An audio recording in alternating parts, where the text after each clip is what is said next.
Hello and welcome back to my channel. Today I'm going to talk about the reasons why people would remain in a toxic relationship. My name is Dr. Rosemonda Kwaji.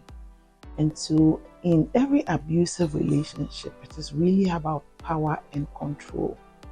And whenever a survivor, and I say survivor because there are two levels of survival of an abusive relationship. One is the point where you realize that this is really abusive and you need to walk out. And two is when you actually make the attempt and hopefully are successful. Well, those are my categorizations. And so really, whenever a survivor makes the attempt to leave an abusive relationship, this is the most dangerous part of the relationship, because in a really toxic relationship, the abuser would not want to lose their power and control over you. And so when they get to know that you are making an attempt to break free of the cycle of control, they may lash out, sometimes in really violent ways. They may hurt your children, they may hurt other people you love, they may hurt yourself. And there have been people who have actually attempted to kill their victims in an attempt to get away from them. And so really the point where you break out of an abusive relationship it's a very critical and dangerous period. And for some victims of abuse, they know that. And because they know that, it is one of the reasons why they are stuck in the abusive relationship. They shudder to think of what the abuser would do to them. That said, this is the extreme end of the spectrum, right? But there are a lot of reasons why people would stay in abusive relationships for so long. Some people would never even dream of leaving. And in this series, this episode, we are going to go through some of the reasons why people stay for so long. Unfortunately, society, or let me say a lot of societies, normalize abusive behavior. Especially for me, growing up, living in Africa, there are a lot of things that would happen to you and people, oh, it's normal. That is how it is. Our real dear son, in marriage, things like this happen. Don't take it to heart. And so because people normalize abusive behavior, first of all, when you complain, people would make it look like, hey, why are you complaining so much? At that times, you, the victim, would not even recognize that what is happening to you is abuse. And once you've not been able to make that identification, guess what? It is going to be very difficult for you to want to leave the situation. The second thing is that society perpetuates this kind of ride or die mentality. And they make you feel that when you get married, no matter how bad it is, you are supposed to stick to it, thick and thin. That is how it is. That is how our mothers have survived.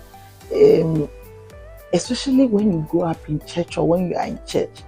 You are taught that divorce is a sin, and so you don't want people to see you as sinning. You don't want people to think any less of you. So no matter how hard or abusive the relationship is, you want to keep up appearances. You want to keep up with the Joneses, and so it is hard, but you want to please society, so you get stuck in there. Sometimes after you have been in an abusive relationship for a very long time, especially if you've been with somebody who is a narcissist or has narcissistic traits, you begin to question your own sanity. You know that there's something wrong, but then you wonder, what I'm thinking is wrong. Is it really wrong? Maybe I'm the one asking for too much. Maybe my expectations are too high. And you've been damaged psychologically and emotional to the point that you are not able to be very objective in your assessment of your situation. And you start making excuses. You tell yourself that, oh, you are the one who is probably demanding too much. Maybe you, and you really, honestly, have a distorted sense of reality. After you have been in an abusive relationship for a long time, one of the things that it does to you is that gradually it erodes your self-esteem. Okay, so you get to that point where you feel worthless, you feel less of a woman or a man, and you feel like you don't deserve any better. And so you get stuck there. There's no willingness to move because all of your self-esteem has been eroded. And I remember there was a time when I felt like I was not even woman enough, there was something wrong with me. I was not adequate. And so when you get to that point where you are that emotionally or psychologically damaged, you don't even want to move yourself from there and go anywhere because you feel like, who is going to want me? Who is going to make anything or get anything out of me? And you just resign yourself to your fate. In some abusive relationships, what happens is that after the abuser has given you an episode of abuse, let me put it that way, it is followed by the honeymoon phase where you are in the office, they send flowers to be delivered to you, they send you gifts, you buy you a car, you do something very romantic and attractive. And normally you do it like a public show. Everybody would say, as for your husband loves you, he takes you to lunch, he brings you flowers in the office, he's bought you a car. And so you get used to these very sweet gestures that follows that episode of abuse. And you begin to like it. And that keeps you there. You get accustomed to the abuse. And for some people, they actually even look forward to the abuse.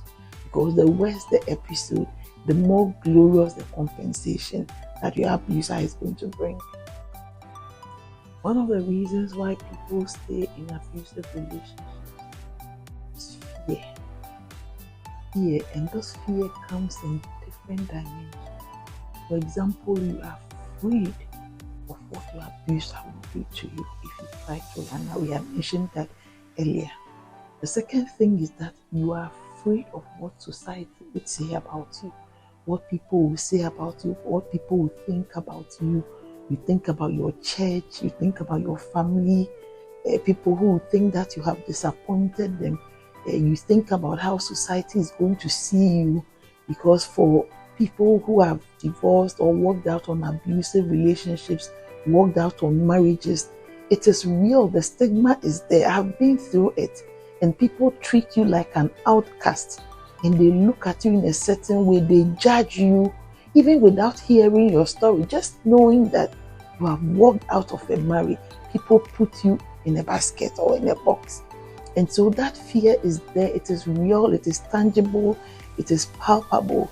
And because of that fear of what your pastor would say, what the people you love, the people who trust you would say, you just say, and then you stay in the abusive relationship.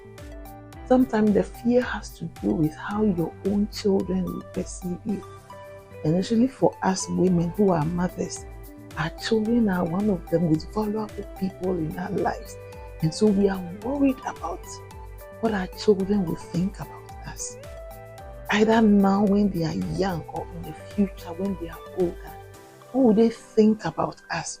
Will they judge us? Will they understand the decisions we made? And the fear of what our children will feel. Sometimes we are afraid of what will happen to our children if we left them behind. Will this man be able to take care of these children like I do?